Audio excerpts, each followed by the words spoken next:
नरसोबाची वाडी, भगवान दत्तात्रयांचं भव्य असं मंदिर त्या ठिकाणी उभं आहे.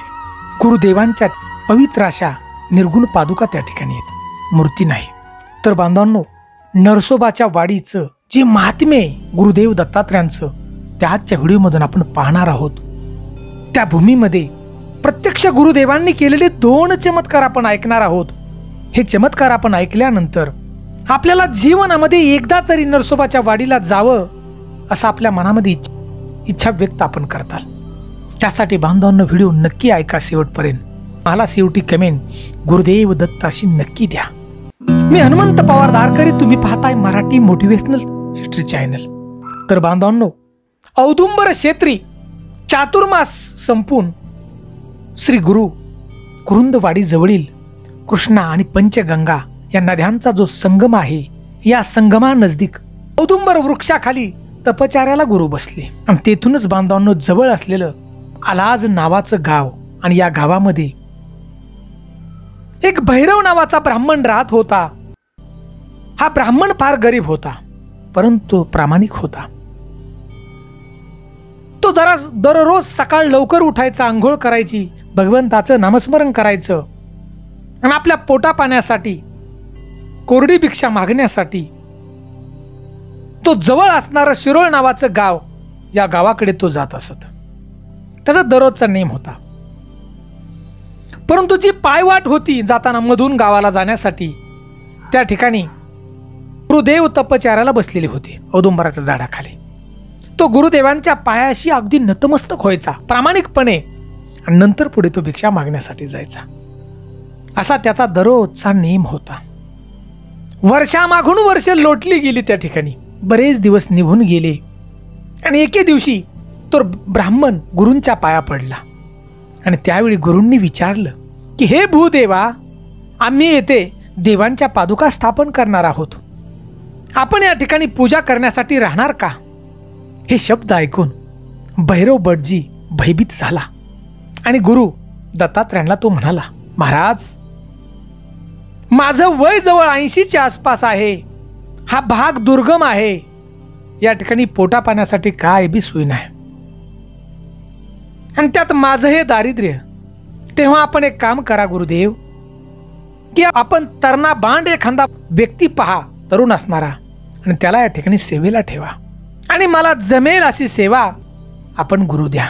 त्यावर गुरुवर्य म्हणाले की, हे भूदेवा, एवढी कसली भीती मनात, आणि ही भीती बाळगू नका. आपण तुम्हाला सुख लाभेल अशी सेवा मी आपणास सांगतो. या परम पवित्र स्थानी निर्गुण मनोहर पादुकांची स्थापना करणार आहोत आम्ही.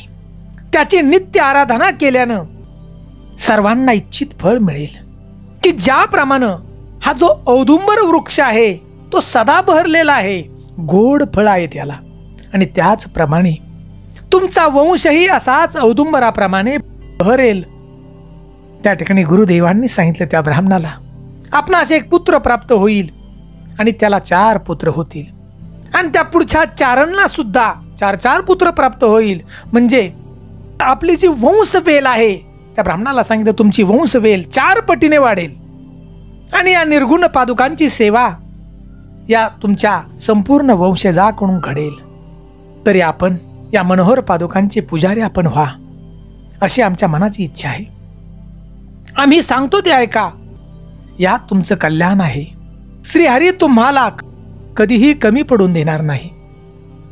आणि याच ठिकाणी धातू सोडून पाषाणाच्या पादुका स्थापन केलेल्या आहेत, आम्ही करणार आहोत. आणि त्यामुळं तिथे द्वेष आणि निंदा असणार नाही. त्या कोणाकडे काहीही मागणार नाहीत. या पादुकांच्या पूजनाने धर्म, अर्थ, काम आणि मोक्ष ही 4ही पुरुषार्थ भक्तांना प्राप्त होतील, की जो मनापासून या निर्गुण पादुकांचं दर्शन घेईल. तेव्हा तुम्ही देवाची आज्ञा मानून या मनोहर पादुकांची सेवेकरी व्हा.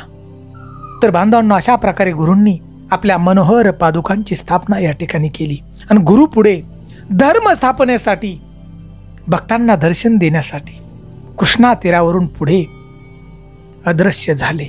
आणि ह्याच ठिकाणाहून बांधवांनो गुरु गाणगापूर स्थानी गेले. आणि बांधवांना आजचं या ठिकाणचं जे स्थान आहे ते म्हणजे नरसोबाची वाडी, अशी पुण्यभूमी.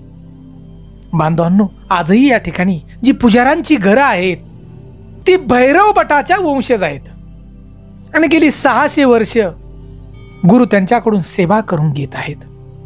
तर बांधवांनो, श्री नरसोबाची वाडी हे जे आहे बांधवांनो, हे 1.5 किलोमीटरचं अंतर लांब रुंद क्षेत्रफळ आहे या ठिकाणचं. श्री कृष्णा पंचगंगा ह्या 2 नद्यांच्या संगमावर वसलेलं परमपावन दत्त क्षेत्र. तर बांधवांनो, या दत्त मंदिरापुढे काळा पाषाणाचा दगडाचा घाट आहे आणि 12माही कृष्णा पंचगंगा संतपणे वाहत आहेत. असं मनमोहक दृश्य या ठिकाणी, की या ठिकाणी गेल्यानंतर स्वर्ग सुखाचा आनंद प्राप्त होतो आपल्याला गुरूंच्या पादुकांचं दर्शन घेतल्यानंतर. आणि या ठिकाणच्या मनोहर पादुकांची जी पूजा आहे ती त्रिकाल पूजा होते, आरती होते, महाभिषेक होतो. आणि या ठिकाणी बांधवांनो, पालखी सेवा रोज पाटेपासून प्रहर रात्रीपर्यंत चालू राहते. तर बांधवांनो, दत्त महाराजांना अत्यंत प्रिय असलेल्या श्री नारायण स्वामींच्या मंदिरात पालखीत एक उत्सव मूर्ती आहे.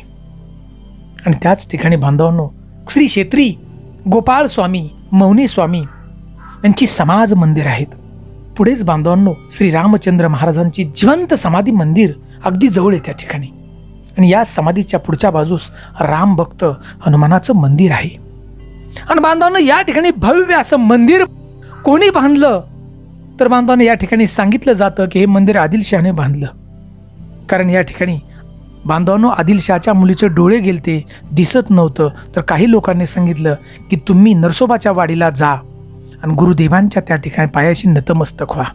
आणि बांधवांनो, या ठिकाणी आल्यानंतर आदिलशहाच्या मुलीचे डोळे परत आलते, म्हणून त्याने हे मंदिर बांधलं असंही काही ठिकाणी सांगितलं जातं. आणि बांधवांनो, त्या ठिकाणी दत्त संस्थानने बांधलेली एक धर्मशाळा आहे त्या ठिकाणी. आणि या ठिकाणी सप्ताह पारायण, पूजा, यज्ञ याग करण्यासाठी जी व्यवस्था आहे ती पुजारी त्या ठिकाणी आपल्याला करून देतात. तर बांधवांनो, अशा परमपुण्य पवित्र स्थानाचं दर्शन घेण्यासाठी म्हणजे नरसोबावाडीला जाण्यासाठी आपल्याला कोल्हापूर, मिरज या ठिकाणी आपल्या गाड्या मिळतात. रेल्वेने जायचं असेल तर आपण कोल्हापूरला जा, पुन्हा मुंबई कुठून बी कोल्हापूरला, आणि कोल्हापूरवरून आपल्याला बस त्या ठिकाणी जाण्यासाठी मिळतात. तर बांधवांनो, अशा पवित्र भूमीमध्ये ही जी नरसोबाची वाडी आहे, नदीच्या काठावर असलेलं सुंदर असं गुरुदेव दत्तात्रेयांचं मंदिर. तरी बांधवांनो, या भूमीमध्ये 12 वर्ष तपश्चर्या गुरूंनी या ठिकाणी केली आणि आपल्यासाठी निर्गुण अशा पादुका त्या ठिकाणी स्थापन केल्या भगवंतानं. तर बांधवांनो, या ठिकाणी गुरु होते, त्यांनी अनेक चमत्कार त्या ठिकाणी केले. तर बांधवांनो, त्या ठिकाणचा अजून एक चमत्कार आपण ऐकणार आहोत की बांधवांनो, नदीच्या काठावर असणारं अमरापूर नावाचं गाव, आणि या अमरापूर नावाच्या गावामध्ये एक ब्राह्मण राहत होता. ब्राह्मण हा गरीब होता, परंतु तो भगवंताची सेवा करणारा होता. तो दररोज लवकर उठायचा, अंघोळ करायची, भगवंताचं नामस्मरण करायचं आणि आपल्या पोटा पाण्यासाठी शेजारच्या गावामध्ये तो कोरडी भिक्षा मागण्यासाठी जायचा. असे दिवसामागून दिवस चाललं होतं. बांधवांनो, एक दिवस असा यायचा की त्या ब्राह्मणाला काही भिक्षाच मिळायची नाही, परंतु तो ब्राह्मण नाराज कधी होत नव्हता बा. भगवंताची इच्छा म्हणायचा आणि तो परत आपल्या माघारी घरी यायचा. परंतु घरी आल्यानंतर बांधवांनो, या ब्राह्मणाच्या घराच्या समोर एक गेवड्याचा वेल होता. या वेलाला कायमच्या शेंगा असायच्या, म्हणजे वर्षभर त्याला बारा असायचा.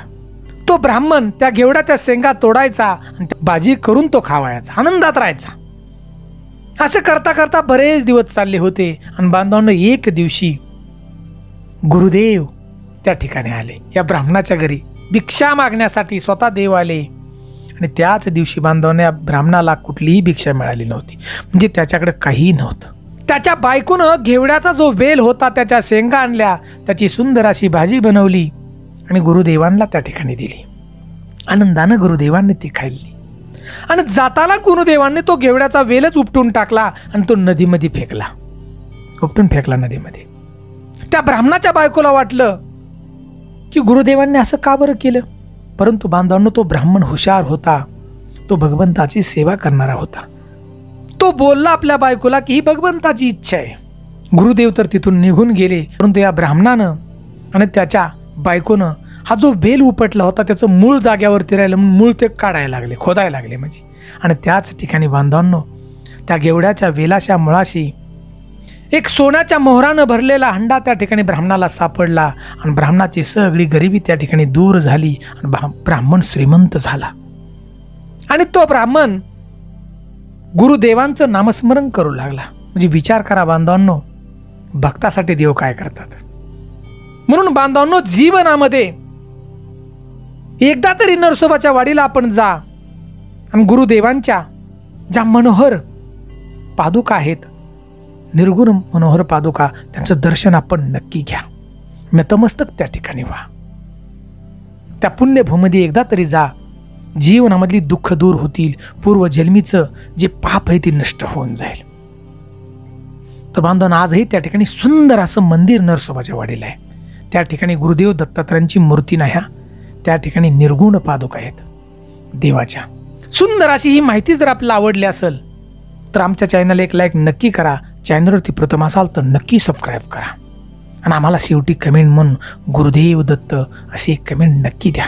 आणि बांधवांना व्हिडिओच्या शेवटी सांगतो की आपण दत्तात्रय महाराजांचा जो जन्म उत्सव आहे म्हणजेच श्री दत्त जयंती, त्या दिवशी आपण जवळ असणाऱ्या मंदिरामध्ये नक्की जा दत्तात्रय महाराजांच्या आणि त्यांच्या पायाशी नतमस्तक त्या ठिकाणी नामस्मरण करा.